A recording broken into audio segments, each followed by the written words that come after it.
मैं आई कम इन सर? नमस्ते सर। आपके इंटरव्यू की शुरुआत फॉर्मल स्ट्रक्चर से की जाए या इनफॉर्मल स्ट्रक्चर से? फॉर्मल माने आपका डेफ, वही चीज़ें जो एक सामान्य, आप 2 बार इंटरव्यू फेस कर चुके हैं यूपीएससी में, इसलिए पूछ रहा हूँ कि उसी परंपरागत पूछा जाए या गैर परंपरागत चीज़ों से शुरुआत की जाए? Where you feel comfortable? Sir मैं दोनों में कंफर्टेबल हूँ, जैसा आप ठीक समझे सर। अपनी ज़िंदगी में परंपराओं का कितना स्थान पाते हैं आप अपने विकास में, अपने देश की संस्कृति में, या अपने लेवल पे आपने देखा कि जो ट्रेडिशन होते हैं, परंपराएं होती हैं, वो कितनी सकारात्मक होती हैं?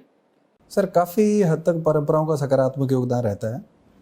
जैसे कि सर मैं एक उदाहरण से समझाना चाहूँगा। इंडियन कल्चर में एक परंपरा है कि जो वृद्धों का सम्मान करना।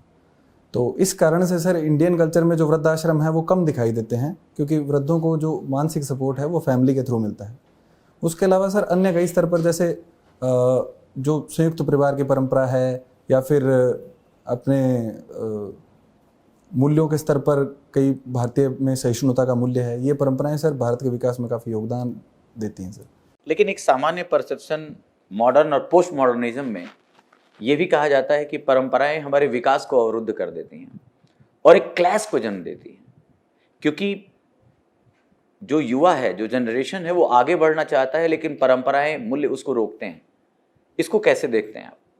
सर परंपराएं एक तय मानक के हिसाब से, बहुत वर्षों के जो नियम चलते आ रहे हैं उसके हिसाब से विकसित होती है। आज का समय वैश्वीकरण का है, जिसमें बदलाव और परिवर्तन बहुत तेज गति से हो रहे हैं। इसमें इन्फॉर्मेशन का भी बहुत बड़ा योगदान है। लेकिन सर इसमें परंपरा को बाधक के तौर पर, हम परंपरा में अगर निश्चित सुधार करें तो वो अधिक महत्वपूर्ण होगा, बजाय कि सारी परंपराओं को तोड़ देने के। जैसे कुछ लोग कहते हैं कि परंपराएं बाधक है, तो कुछ लोग ये भी कहते हैं कि परंपरा के अतिरिक्त अन्य किसी भी वस्तु का कोई भी स्थान नहीं है। जैसे साहित्य की बात करें तो जो टी.एस. इलियट या नवशास्त्रवाद हैं, वो कहते हैं कि परंपरा से बढ़कर कुछ भी स्थान नहीं है। अच्छा, अब आप अपना परिचय दें बोर्ड को, जिस पे हम आपका इंटरव्यू और आगे बढ़ाएं। सर मेरा नाम रवि कुमार सिहाग है। मैं राजस्थान के गांव तीनडीएम, जिला श्रीगंगानगर के एक कृषक परिवार से संबंध रखता हूं। मैंने अपना स्कूलिंग और ग्रेजुएशन पास की तहसील से शारदा कला एवं विज्ञान महाविद्यालय, जो कि महाराजा गंगा सिंह यूनिवर्सिटी बीकानेर के अंडर आता है, वहाँ से किया है। मेरे विषय पॉलिटिकल साइंस, इकोनॉमिक्स और इंग्लिश लिटरेचर थे। उसके बाद में सर मैंने यूपीएससी की प्रिपरेशन हिंदी साहित्य वैकल्पिक विषय के साथ में की, और उसमें सर पहले प्रयास में 2018 में मैंने IRTS को ज्वाइन किया। 19 में सर मैंने स्विच करते हुए इंडियन डिफेंस अकाउंट सर्विस को ज्वाइन किया, और अभी सर ये मेरा 4th अटेम्प्ट है और मैं आपके सामने हूँ सर। इसीलिए शायद आप परंपराओं में विश्वास नहीं करते हैं, क्योंकि परंपरागत जो बच्चे मिले, जो सिविल सर्वेंट का, जो सिविल सर्विसेज का दायरा दिखा, वैसे तो व्यक्तिगत रुचि है, हम जिस फील्ड में जाएं अच्छा करें। सामान्यतः देखा गया है IRTS को प्रिफर ज़्यादा किया जाता है डिफेंस अकाउंट से।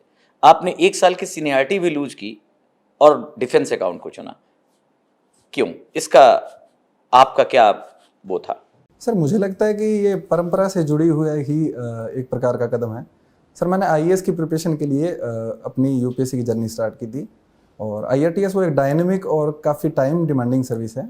जब मैंने इंडियन डिफेंस अकाउंट सर्विस के बारे में, जो मेरे को 2nd अटेम्प्ट में अलॉट हुई, अकाउंट सर्विसेज में सर थोड़ा सा टाइम मुझे तैयारी के लिए मिल जाता, इसलिए मैंने ये सर्विस ज्वाइन की। और सर इस बार मैंने अच्छे तरीके से उसमें प्रिपरेशन करके, और अभी मैं आपके सामने हूँ। अच्छा, डिफेंस अकाउंट आपने केवल इसलिए ज्वाइन किया क्योंकि आपको समय मिले? जी सर। अच्छा, अभी जब हम डिफेंस की बात करते हैं और खासकर हम डिफेंस एक्सपेंडिचर की बात करते हैं, और आजकल की जो हालात हैं ग्लोबल उस पे, जी सर। तो उसमें एक दायरा फिर दिखने लगता है कि आखिर हमारा एक्सपेंडिचर क्या है और वहाँ चाइना के आसपास हम कहाँ खड़े हैं। जी सर। कुछ कंपैरिजन करके बताइए कि बजट उस पे, एक्सपेंडिचर उस पे, चीन और भारत का क्या अनुपात है? सर चीन का डिफेंस बजट भारत का 3 गुना है।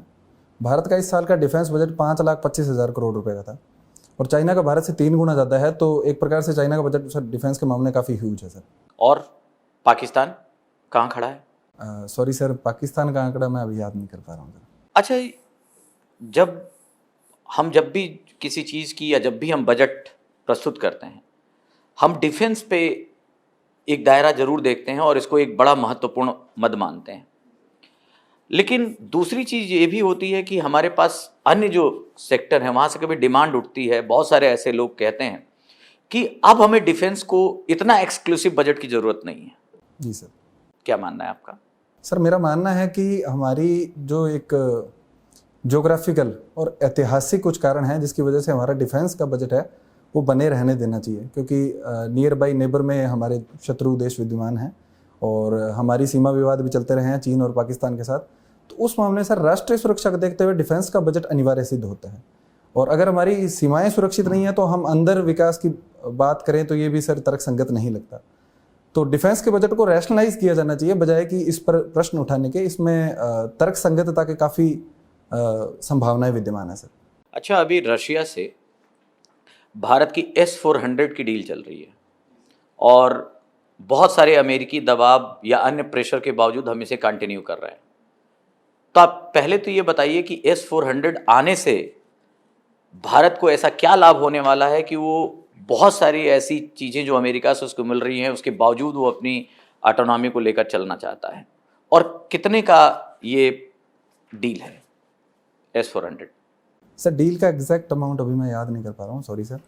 और S-400 से सर कुछ बेनिफिट होंगे कि सर S-400 है वो स्टेट ऑफ द आर्ट तकनीक है जो कि मिसाइल डिफेंस तकनीक के तौर पर काम करता है। इससे सर दो फ्रंट में अमेरिका और चाइना में हम जो एयर स्ट्राइक्स है उनसे बच सकते हैं। उसके अलावा नॉन कन्वेंशनल हाइब्रिड वारफेयर में जिसमें ड्रोन का मुख्य रूप से इस्तेमाल होता है, S-400 तकनीक ड्रोन के विरुद्ध भी बहुत अधिक प्रभावी साबित हुई है। उसके अलावा सर S-400 अगर हम लेते हैं तो भविष्य में S-500 लेने की संभावनाएं हमारी प्रबल होगी। अमेरिका कह रहा है कि मैं तुम्हारा हर जगह साथ दे रहा हूँ, क्वाड तुम्हारे लिए हमने बनाया। ऐसे ही बहुत सारी जगहों पर और परमानेंट मेंबरशिप से लेकर हर जगह साथ खड़े हैं। आज हम तुम्हारे सबसे बड़े ट्रेड पार्टनर हैं इस साल से। हमारा थॉड ले लो। आप जानते होंगे अमेरिका का जो मिसाइल डिफेंस सिस्टम है उसका नाम है थाड, उतना ही सोफिस्टिकेटेड माना जाता है।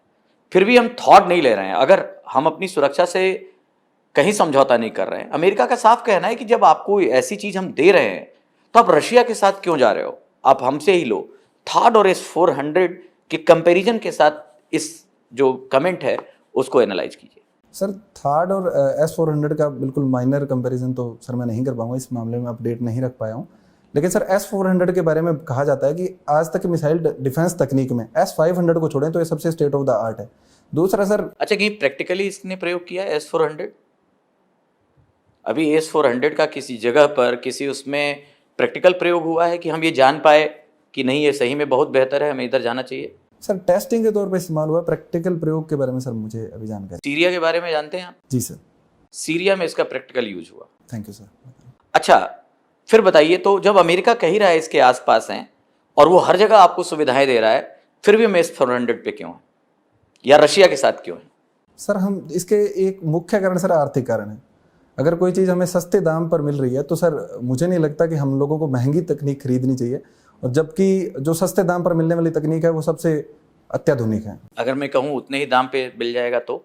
सर उतने दाम पे मिले तो हम सोच सकते हैं अमेरिकी तकनीक के बारे में भी।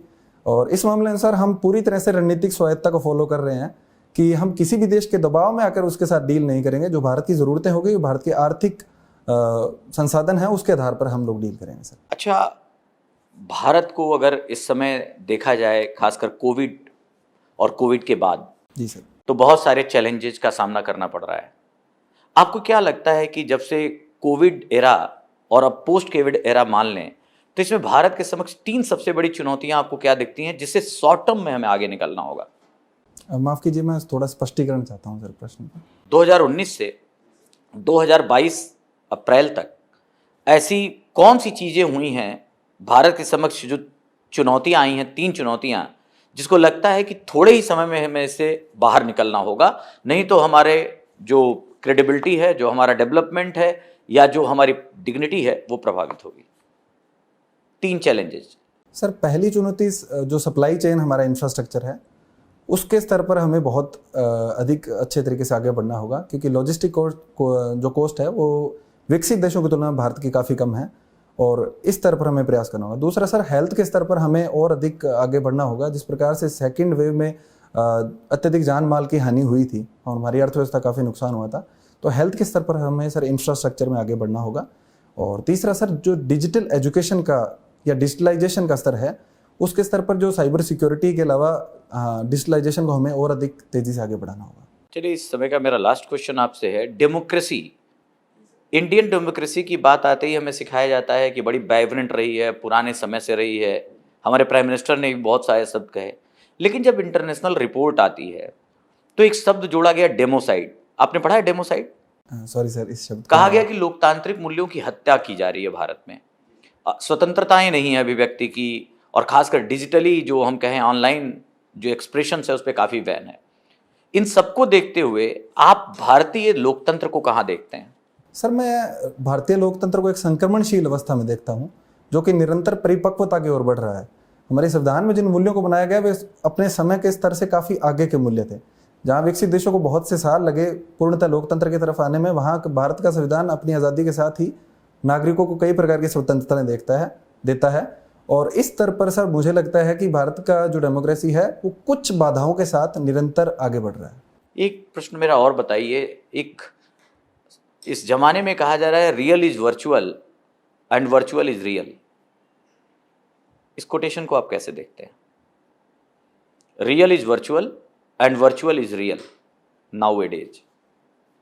सर, इसका एक जो व्याख्या है मैं ये सोच पा रहा हूँ कि रियल इज वर्चुअल का मतलब है कि जो आज के समय में हम लोग डिजिटलाइजेशन कर रहे हैं, जैसे पहले एजुकेशन के स्तर पर हम लोगों को हार्ड इंफ्रास्ट्रक्चर के अंदर क्लासेस लेनी होती थी, लेकिन अब हम लोग वर्चुअल स्तर पर वो काम कर पा रहे हैं।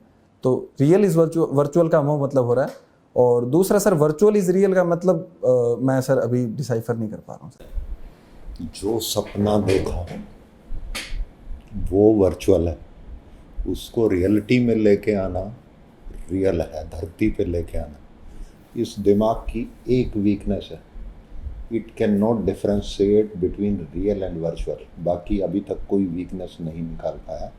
थोड़ा सा give a thought on this question जो सर ने आपसे सवाल किया है, इस पर थोड़ा सा सोचने की ज़रूरत है। एनीवे, कोई कमी नहीं निकाल रहे। स्टार्टिंग जो परंपराओं के ऊपर बात चली थी, कौन कुछ ऐसे देश हैं जो परंपराओं के ऊपर भी चल रहे हैं? संविधान के ऊपर तो चल रहे हैं, परंपराएं भी वहाँ काफ़ी मजबूत हैं। सर, कई देशों को इस कैटेगरी में मैं लेके आ सकता हूँ। जैसे सर, पश्चिम एशिया के कई देश है वो धार्मिक परंपराओं पे चल रहे हैं। उसके अलावा आधुनिक परंपराओं की बात करें तो जापान एक ऐसा देश है जो अपनी समयबद्धता की परंपरा पर चल रहा है। एनीवे, श्री गंगानगर की कोई स्ट्रैटेजिक इम्पोर्टेंस? जी सर। सर, श्री गंगानगर एक बॉर्डर स्टेट है और वहाँ पर जो एक प्रकार से अगर बॉर्डर स्टेट को देखें तो स्ट्रेटजिक इम्पोर्टेंस अपने आप साबित होती है। और वहाँ पर सर अभी हाल ही में कुछ जैसे तस्करी वगैरह के सामने आ रहे हैं, तो इस मामले में ये इम्पोर्टेंट साबित होता है सर। श्री गंगानगर शहर से बॉर्डर 3 कदम दूर है। तो एनीवे, वो उसको छोड़ें। डिफेंस में जो आपने एक बात कही, सस्ता, डू यू थिंक सस्ता is a right word? Do you think technically suitable is a right word? What do you say on this? क्या कहना चाहेंगे? आप फाइनेंस सर्विस को देखते हैं, you are a very important functionary. सस्ता ठीक है या टेक्निकली सूटेबल ठीक है? सर, दोनों शब्द सही हैं सर। नहीं, हमें किस चीज़ के ऊपर जाना चाहिए? किसकी वोटिंग अधिक होनी चाहिए? सर, टेक्निकली सूटेबल की वोटिंग अधिक होनी चाहिए, लेकिन उसमें सर इकोनॉमिक कॉस्ट का भी ध्यान रखना होगा सर। एनीथिंग कोई जो डिफेंस डील हुई हो जिसमें आपने इन सब चीज़ों को ध्यान रखा है, किसी में टेक्निकल सूटेबल एंड किसी में सस्ता को ध्यान में रखा, कोई एग्जाम्पल बता सकते हैं? सॉरी सर, अभी मैं सोच कोई बात नहीं। हिंदी में कहीं किसी जो हिंदी लिटरेचर, कोई कवि या कोई राइटर जिसके ऊपर आपको बहुत पकड़ है या उसको आप फॉलो करते हैं, उसके बारे में कुछ बता सकते हैं? सर, मध्य काल में मैं कबीरदास जी को काफ़ी फॉलो करता हूँ। आधुनिक काल में सर अज्ञेय जी और सूर्यकांत त्रिपाठी निराला जी को मैं फॉलो करता हूँ सर। सूर्यकांत त्रिपाठी निराला की कोई उसमें ये जो फ्रीडम मूवमेंट में कोई उसकी योगदान के बारे में बता सकते हैं या कहीं लिखा है, बोला है? सर उनकी कई कविताएं हैं जो एक प्रकार से निम्न वर्ग के लोगों को या जो दलित लोग हैं जो दबे हुए हैं उनको जागृत करने का काम करती है। जैसे भिक्षुक वह तोड़ती पत्थर आदि कविताएं हैं। उसके अलावा सर एक कविता है जो उनकी कालजयी और सबसे महान कविता मानी जाती है, राम की शक्ति पूजा। इस कविता के बारे में आलोचकों का कहना है कि ये एक प्रकार से भारतीय स्वतंत्रता संग्राम के बारे में लिखी गई कविता है, जिसमें हमारे स्वतंत्रता जो सेनानी है वो राम के रूप में है और जो अंग्रेजी शासन है वो रावण के रूप में विद्यमान है। और यह कविता का संदेश यही है कि अगर हम लोग नैतिकता के साथ में शक्ति की कठोर साधना करें तो किसी भी कठिन से कठिन परिस्थिति से जूझ सकते हैं। नेक्स्ट लास्ट, हरिवंश राय बच्चन जी के और रामधारी सिंह दिनकर जी के विचारों में देश के संदर्भ में आप क्या क्या अलग अलग से कहना चाहोगे? देश को वो कैसे देखते थे दोनों अलग अलग से? सर हरिवंश राय बच्चन और रामधारी सिंह दिनकर दोनों मंचीय कवि थे। जहाँ हरिवंश राय बच्चन की कविताएं देश को कम संबोधित करती हैं, लेकिन जागृति का काम उनमें से कई कविताएं करती है। जैसे उनकी आत्मकथा है, उससे जागृति के कई संदेश मिलते हैं। वहीं रामधारी सिंह दिनकर जी हैं, वो उनकी कविताएं देश के जो पिछड़े वर्गों को संबोधित होकर काफ़ी लिखी गई हैं, जिसमें कुरुक्षेत्र कविता है, जिसमें रश्मिरथी कविता है। उसमें बताया गया है कि किस प्रकार से हम लोग जागृत होकर देश के विकास में योगदान दे सकते हैं। उसके अलावा सर व्यवस्था की कमियों को लेकर उनकी कई कविताएं हैं, जैसे दिल्ली है, परशुराम की प्रतीक्षा है, वो व्यवस्था की कमियों को दर्शाती है सर। अभी परंपरा की बात हो रही थी, कुछ उसमें मुझे समझ में आया। पॉलिटिकल साइंस के आप स्टूडेंट रहे हैं जी सर। तो जब हम अपना मूल कर्तव्य पढ़ते हैं तो उसमें एक सेंटेंस लिखा हुआ है, ऐसी प्रथाओं का त्याग करें जो महिलाओं के सम्मान के विरुद्ध हो। ऐसी प्रथाओं का, तो प्रथा बाधक होती है या परंपरा बाधक होती है? अगर परंपरा बाधक होती तो वहाँ लिखा रहता ऐसी परंपराओं का त्याग करें जो महिलाओं के सम्मान के विरुद्ध हो। सॉरी सर, इसके बारे में मैं सोच नहीं पा रहा सर। अभी क्रिप्टो अभी चर्चा में है। इस रेस्पेक्ट में अभी हमारे फिनांस मिनिस्टर ने एक स्टेटमेंट दिया है, जानते हैं उसके बारे में क्या भी उन्होंने कहा है? अच्छा, क्रिप्टो का क्या फ़ायदा और क्या नुकसान है ये बताइए। सर क्रिप्टो करेंसी का फ़ायदा ये है कि डिजिटली अवेलेबल है, सबके पास इस मुद्रा तक जाने का स्रोत है। दूसरा सर ये है कि इससे ट्रांजैक्शन है वो सुगमता से और इजीली हो सकते हैं। तीसरा सर इसमें जो हार्ड करेंसी की तरह जो थेफ्ट स्टोलन जैसी समस्या नहीं है।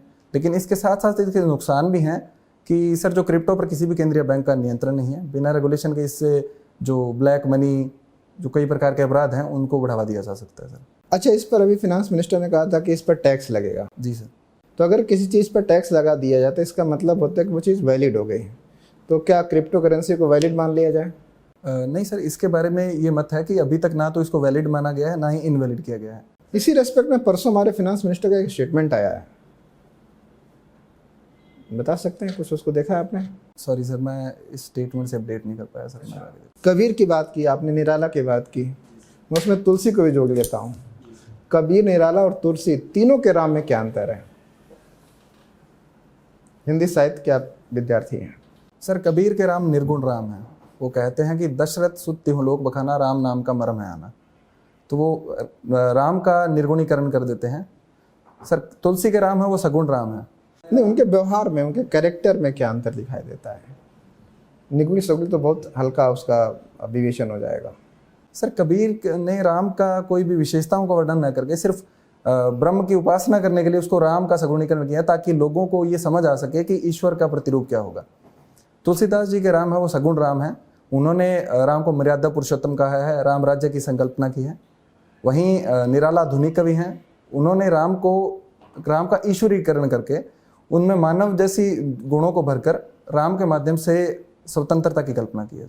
अभी इकोनॉमी में एक टर्म आया श्रिंकफ्लेशन। श्रिंकफ्लेशन, इन्फ्लेशन नहीं, श्रिंकफ्लेशन। इसके बारे में कुछ आइडिया आपको? Sorry sir. Thank you. तो आप श्री गंगानगर दिल्ली से हैं? हाँ जी सर। श्री गंगानगर उत्तरी राजस्थान का जिला है जी सर। और वहाँ एग्रीकल्चर के लिए पानी के लिए नहर निकाली गई, जिस कारण से कृषि का अच्छा विकास हुआ है। जी सर। उसके साथ साथ वहाँ पर एक समस्या आई, शायद राजस्थान में सर्वाधिक कैंसर के केसेस उसी क्षेत्र में हैं। उसके पीछे क्या मुख्य वजह रही है, क्या कारण रहे कि इतने ज़्यादा कैंसर केसेस श्री गंगानगर जिले में देखे गए? सर इसके संबंध में कुछ रिसर्च हुए थे। मेडिकल फील्ड और एग्रीकल्चर फील्ड की तरफ से, उन्होंने बताया कि जो सिंथेटिक फर्टिलाइजर और कीटनाशकों का बहुत ज़्यादा प्रयोग है, उसकी वजह से सर कैंसर के मामले बहुत बढ़ गए हैं। अभी आप इंडियन डिफेंस ऑडिट सर्विस में हैं, जी सर। डिफेंस अकाउंट सर्विस में हैं। डिफेंस के सामने वर्तमान में जो वैश्विक परिदृश्य है, आप देखते हैं कि रूस और यूक्रेन का संकट है, उससे पहले अमेरिका का इराक के साथ में, तमाम मिडिल ईस्ट में, पूरी दुनिया में रक्षा संबंधी समस्याएं चलती रहती हैं। आप भारत के सामने वर्तमान में कौन सी रक्षा संबंधी चुनौतियां देखते हैं? सर कई प्रकार की चुनौतियां मैं देखता हूं। पहला कि सर जो इंटीग्रेशन है तीनों सेनाओं के बीच में, वो उतना पर्याप्त नहीं है, उसके लिए कुछ सरकार प्रयास कर रही है। दूसरा सर जो भारत का रक्षा जो उद्योग है वो इतना डेवलप्ड नहीं है। तीसरा सर हम लोग रक्षा के क्षेत्र में इंपोर्ट बहुत अधिक करते हैं, ऑलमोस्ट कैपिटल जो एक्सपेंडिचर उसका 60% हम लोग आयात के द्वारा पूरा करते हैं सर। और सर चौथा ये है कि जो रक्षा के क्षेत्र में रेवेन्यू एक्सपेंडिचर है वो काफ़ी अधिक है। टोटल बजट में सर 3 लाख लगभग 1,60,000 कैपिटल एक्सपेंडिचर, उसके अलावा बाकी सारा रेवेन्यू एक्सपेंडिचर है सर। जो भारत के सीमावर्ती क्षेत्र हैं, खास करके चाइना से लगते हुए क्षेत्र, अभी हाल के कुछ समय में ये देखा गया है कि वहाँ चीनी आर्म फोर्सेस का अतिक्रमण हुआ है। उसको रोकने के लिए सेना के अलावा, सेना तो अपना काम करती है, सेना के अलावा क्या हमारे पास व्यवहारिक उपाय होने चाहिए? सर इसमें सबसे व्यवहारिक उपाय है वो एक बॉर्डर एरिया डेवलपमेंट प्लान चलता है सर। वहाँ के जो एडमिनिस्ट्रेशन है वहाँ को ये इस बात के लिए आदेश दिया जाए कि इस जो प्रोग्राम है इसका अच्छी तरह से डेवलपमेंट किया जाए, और वहाँ के जो लोकल लोग हैं उनको हेल्थ एजुकेशन आदि सुविधाएं प्रदान की जाए, और उनको बॉर्डर सर्विलांस में साथ में जोड़ा जा सकता है, ताकि ऐसी किसी भी घुसपैठ को अगर वो देखें तो तुरंत प्रशासन को सूचना दें। लेकिन ये तभी होगा सर जब प्रशासन प्रोएक्टिव रूप से नागरिकों के विकास के लिए कार्य करेगा। ग्रेजुएशन में आपने पॉलिटिकल साइंस और इकोनॉमिक्स सब्जेक्ट पढ़े हैं। जी सर। भारत में पहली पंचवर्षीय योजना किस इकोनॉमिक्स के मॉडल पर आधारित थी? सर हेरोड डोमर मॉडल पर आधारित है सर। क्या था Herod Domar model? Sorry sir, अभी मैं सोच नहीं पा रहा सर इसके बारे में। आपने देखा होगा कि जब हेरोड डोमर मॉडल आया 1951 में, उस समय भारत में जो जीडीपी थी उसमें कृषि का योगदान तकरीबन 50% के आसपास था। जी सर। आज 2022 में हम जीडीपी का आकलन करते हैं तो कृषि का योगदान लगभग 13% के आसपास है। जी सर। ये जबकि हमारी जो जनसंख्या है वो आज भी 2/3 जनसंख्या कृषि पर निर्भर है। ये जो आर्थिक बदलाव हुआ है उसके पीछे आप किस चीज को जिम्मेदार मानते हैं? सर इसमें जो 1991 की आर्थिक नीति थी, उसके अलावा सरकार का उद्योगों और सेवा क्षेत्र की तरफ जो रुझान जो प्रयास थे वे मुख्य तौर पर जिम्मेदार हैं सर, कि उद्योगों पर हम लोगों ने काफ़ी फोकस किया और सेवा के क्षेत्र में भारत बहुत अच्छी प्रगति कर रहा है। इसकी वजह से सेवा और उद्योग क्षेत्र का जो कंट्रीब्यूशन है वो जीडीपी में सर ऑलमोस्ट 80% से ऊपर है सर। अभी हाल में अखबार में आपने पढ़ा होगा कि जो 2022 का बजट है उसमें नदी जोड़ने का जो प्रस्ताव है उसको उसमें केन बेतवा लिंक परियोजना को अब स्वीकृति दी गई है। उसके अलावा 5 और नदियों को जोड़ने को बजट में प्रस्तावित किया गया है। जी सर। सरकार का ये मानना है कि नदी जोड़ने से बहुत सारे कृषि क्षेत्र का विकास होगा, खास करके सिंचाई और पेयजल की सुविधा वहां तक पहुंचेगी। क्या इसके कुछ नकारात्मक इम्पैक्ट भी हो सकते हैं? जी सर, कई नकारात्मक इम्पैक्ट कई पर्यावरणविदों ने गिनाया है। पहला कि सर इससे जो पर्यावरण को नुकसान काफ़ी होगा। जैसे केन बेतवा लिंक प्रोजेक्ट है, उससे पन्ना टाइगर रिजर्व के लगभग 5,000 जो हेक्टेयर की ज़मीन वो जल प्लावित हो जाएगी। दूसरा सर जो पुनर्वास का मुद्दा है वो एक बड़ा मुद्दा है। और तीसरा सर एक संभावित थ्रेट ये हो सकता है कि आप क्लाइमेट चेंज का दौर है और जो पानी और वर्षा की मात्रा है वो निश्चित नहीं है। तो इस स्तर पर इस प्रकार के प्रोजेक्ट पर कुछ प्रश्न मार्क उठाए जा सकते हैं। और चौथा सर इससे जो वहाँ की लोकल बायोडाइवर्सिटी है उस पर इम्पैक्ट पड़ सकता है। आजकल एक सब चर्चा में जीरो नेट कार्बन एमिशन, क्या है ये? Sir zero net carbon emission से तात्पर्य है कि हम किसी भी इंडस्ट्री में अगर उत्सर्जन कर भी रहे हैं तो उसमें कार्बन कैप्चर और स्टोरेज इतना करें कि जो एक प्रकार से जीरो नेट हो जाए, कि ना तो हम उत्सर्जन कर रहे हैं और जो उत्सर्जन कर रहे हैं उसको हम लोग कैप्चर करके स्टोर कर रहे हैं। भारत सरकार ने कुछ प्रतिबद्धता जाहिर की है इसके प्रति, कब तक के लिए कहा है? सर 2070 तक हम लोग जीरो नेट कार्बन एमिटर। कई लोग कह रहे हैं कि थोड़ा सा ये अभी की जो हमारी डेवलपमेंट ग्रोथ रेट है और जो बाकी समस्याएं हैं, तो हमने प्रतिबद्धता थोड़ा पहले जाहिर कर दी है। हमें अपने डेवलपमेंट इश्यूज को देखते हुए, हमारी समस्याओं को देखते हुए करना चाहिए था। इसे थोड़ा सा मतलब 10 साल 20 साल और 2090 के आसपास अगर हम करते तो ज़्यादा बेहतर होता। सर जो विकास का मुद्दा है सर, उसमें इन्वायरमेंट डेवलपमेंट भी एक मुद्दा है। कि हम लोग इन्वायरमेंट को प्रोटेक्ट करके भी डेवलपमेंट कर सकते हैं। सर एक उदाहरण के तौर पर समझाना चाहूँगा कि जैविक कृषि का जो क्षेत्र है उसमें सर अगर हम जैविक कृषि को बढ़ावा देते हैं तो उसके उत्पाद महंगे होते हैं, उससे सर किसान और उपभोक्ता दोनों को लाभ होता है। किसान को आर्थिक लाभ होता है, उपभोक्ता को स्वास्थ्य लाभ होता है। तो ये एक प्रकार से पर्यावरण के साथ में मिलकर विकास का उदाहरण है। तो इस मॉडल को आगे बढ़ाना चाहिए और मुझे लगता है कि 2070 तक का समय पर्याप्त है और हम इस तक हमारे विकास मॉडल को भी आगे ले जाएंगे सर। अच्छा, ऐसी वर्तमान स्थिति में जेलेंस्की साहब को 10 में से नंबर देने हैं, आप कितने नंबर देंगे? सर मैं 7 नंबर उनको दूंगा। क्यों?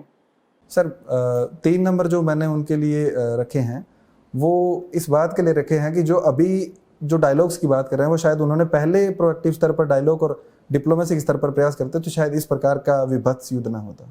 Thank you can go now. Thank you sir.